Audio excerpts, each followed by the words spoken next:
Hey guys, what's up? Hope you're all doing well. Today we're going to take another look into the Gran Turismo preview build that I have, and we're going to take a look at the prize cars. Now, special thanks go to Nick from the YouTube channel Racing Freak for helping me access these prize cars.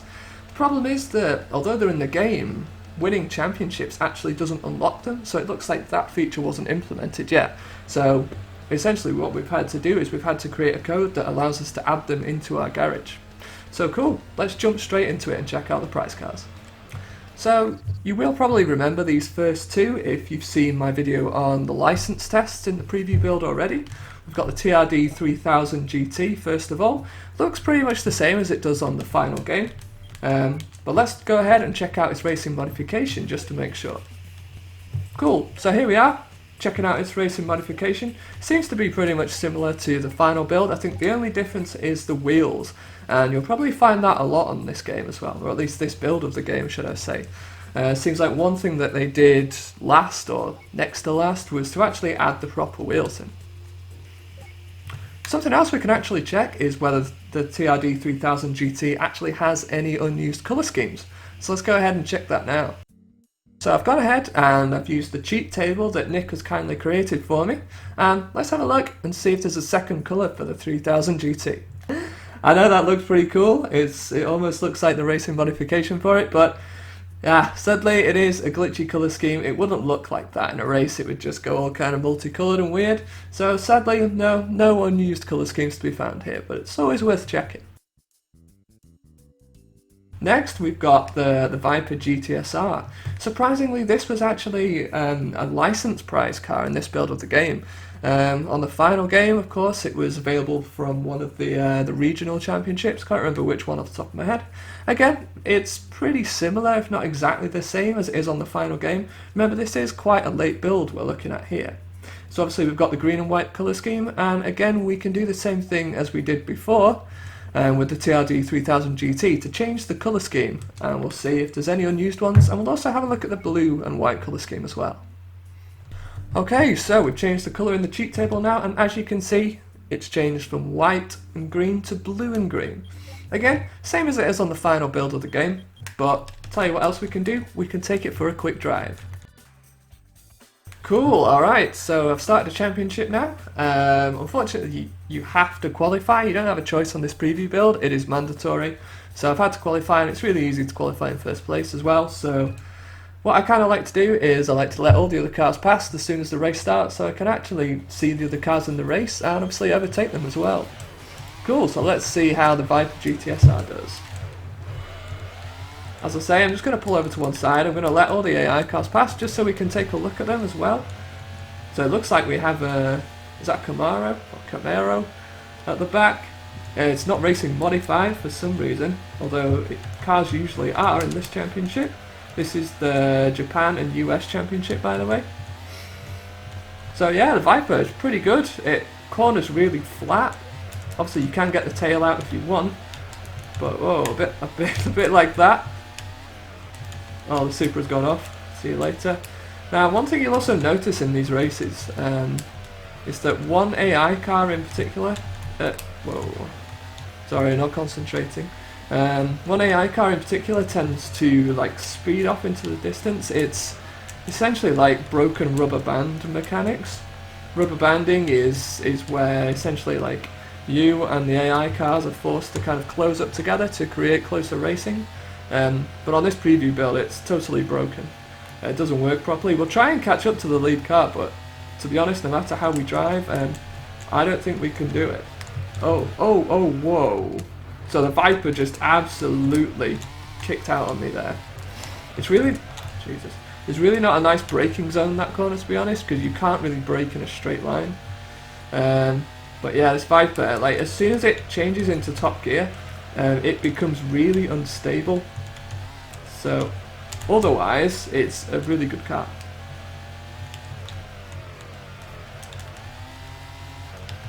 Obviously, when you change down into first gear, you get massive amounts of wheel spin. It's the same for a lot of cars, though, to be fair. I still think the Viper Gtsr is probably one of the best cars in the game. At least in the full game, for sure. I think it's really, really good. So there's a a non-racing modified Viper GTS as well.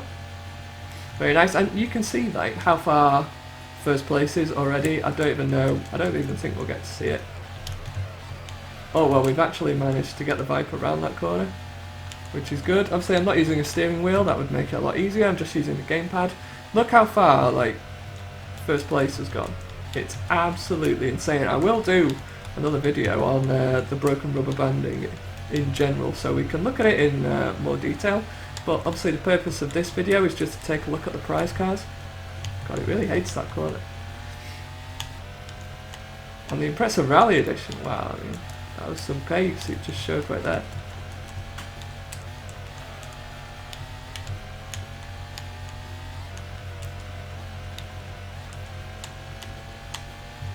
Cool, so yeah, second place. Couldn't have really done much more, to be honest. As you'll see in the upcoming video, it's almost impossible to beat these kind of broken rubber banding cars, if you like, because they are just insanely quick. So cool, there we go. Let's check out some more prize cars. Okay, here we are. Let's check out the Nismo 400R. This is the silver color scheme. This is the silver color scheme, of course. I think it has 4 separate color schemes on the final build. Let's take a look at all of them here. Cool, so I've changed the colour scheme in the files, and now you can see the dark grey colour scheme as well. I think it's pretty similar to the trial version and also the final game as well, so yeah. Okay, going to check out the next colour scheme as well. So we've got the red one, again, pretty similar, can't really notice any big differences. Maybe the wheels again, I think the wheels are always kind of the first place to look if you're looking for small details between these cars and the final build. So let's go ahead and check out the last colour scheme. Cool, so here we are, and there we go, there's the yellow one as well. Again, pretty similar, I think. Let's go ahead and check out the racing modification. Cool, so as you can see, I think, again, it's pretty much similar to the final build at this point. Possibly, again, different wheels. To be honest, the grey colour scheme does seem pretty dark, so I'll put a screenshot up of the Nismo 400R in the final game, just see if it's any different. It is weird because on this build of the game, the shades of colours for a few cars are actually different, so it'd be interesting to see if it actually is darker, or whether it just kind of looks like that on this screen.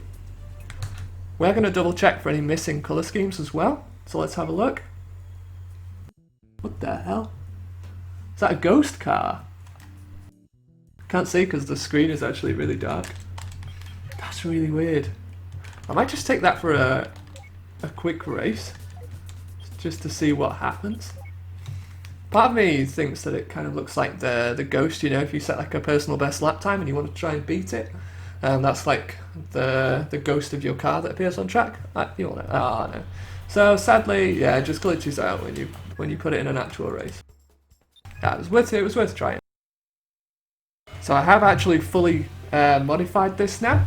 I wanted to show you this one because it's pretty insane. It's unbelievably fast, though really, really difficult to actually handle. But it seemed like it went alright so far. Obviously we talked about rubber banding AI before, and I talked about how hard they were to beat. Well, if you want to have a chance at beating the rubber banding AI on this game, oh my god. You really need the Nismo 400R. It seems to be possibly the fastest car in the game on this preview build.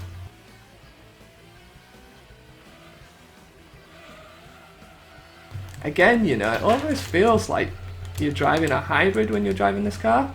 The handling isn't great, it does tend to understeer quite a lot, as you can see there.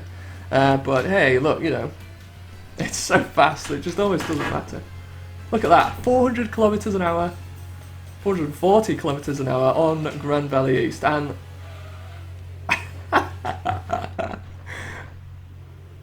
well, this is not just me that struggles to drive this car, look at the AI. So we're going to jump into a race now. Let's see how it performs against the opponents. Just let all the AI cars go past. I think, oh, I thought that was another Nismo 400R there. No, it's DB7. But look how fast this is. Is that the R32 Skyline again? Let's have a look at this rubber banding. Oh, I don't know if it is rubber banding actually. Oh, it's hard to tell because the Nismo 400R is so fast. Apologies that we are on Grand Valley again, by the way. It's just the first race in the championship, so you don't really have much choice.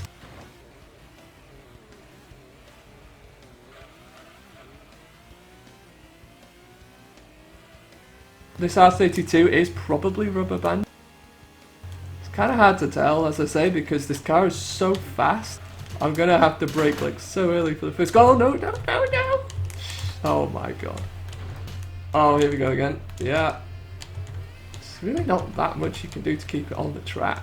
Oh my god, this is just absolutely crazy. Like, the acceleration is just... But still, it is still a lot of fun. Let's see if we can actually win this race. I'm not that confident though. Oh my god. Trying to actually brake in a straight line for that corner is so difficult at the best of times. Well, we're actually going faster than the AI now, which is great. Oh my god. You just cannot slow down for the corners. Has he got... Oh, he's already got past. Oh my god. I don't even think we're going to win this, guys. Trying to take it so easy around these corners. We might pass him on the final straight if I can just keep it together, but I'm not confident that I can. Oh god, it's trying to kill me again. Oh, we've got a chance here. I'm actually going to brake for that final corner. It's going to be a drag race to the line. R33 versus R32. R33 takes it. I mean, look at how the AI is... I mean, the AI is struggling like way more than I did. And now it's stuck. Okay, it's just stuck in the wall. Alright, let's move on to the next one. I actually just remembered that we didn't really check out the TRD 3000 GT enough. Let's go ahead and racing modify it. Cool, okay, so I've racing modified it now. So it ends up with 897 PS, which is similar to horsepower. Just forgot to say as well, the Nismo 400R actually has 838 as well. I didn't show that earlier. So cool, let's take the TRD 3000 GT out for a race. This time I'm going for the GT World Cup, just to hopefully show you a different track. Grand Valley East seems to be a very popular pick in this build of the game though. A lot of championships seems to have it. So yeah, fingers crossed, let's hope for something different. Right, okay, so I've done the qualifying already, because as I say, it's mandatory, you can't avoid it. So let's go ahead and start the race. Cool, so first thing I kind of noticed was that it takes forever to build up the revs at the start. Again, I'm... okay. Wow, okay, looks like the Accord is rubber banding this time. Where's the rest of the cars? Look how slow I'm going, they're not even catching up. I wanted to actually see what cars were in the race, so we've got a Lancer. Is that a Corona Exiv? Oh, and the Lantis. That's as far back as I'm going to go, because it's just taking me forever. Look how slow these guys are. Oh, and... oh, there's the Accord. Okay, I guess it stopped rubber banding, that's weird. The one thing that I did notice about the TRD 3000 GT while I was qualifying is that it seems to corner really, really flat. Oh, then this... alright, well that's no competition either. So yeah, like, Gran Turismo 1 I think is kind of synonymous with the kind of drift handling style, but there's just absolutely none of it. Like the other cars that we've checked out in this video, it does tend to understeer rather than oversteer. To the point where, look, it's just, it corners so flat. It's fine on a banked curve like this. Alright, I guess not. But then, like, you really have to slow down for corners like this. Like, look how slow I'm having to go. Just no kind of oversteer about it whatsoever. So it is quite an easy car to drive from that perspective. But, yeah, look, I mean, it can kind of catch you out like that. The second that you think you can put the power down when you're exiting a corner, you actually can't. And I am finding it hard to drive and commentate at the same time. Let's see if we can get a good last lap in. So that was actually a 46-second lap, which isn't actually that bad. Oh, where did the Nismo come from? We may not even win this race yet. Oh man. Let's see, yeah. So I think the win is in the bag at least. Will we actually beat the lap that we did last time? We do. 45-second lap, which is okay. Cool, so with that we have checked out the first 3 prize cars. The license prize cars, of course, all 3 of them on this game. Concept car is actually purchasable from the Chrysler dealership. It's actually not a licensed prize car on this build of the game. So yeah, Tune in next time and we'll check out some more. Thanks for watching.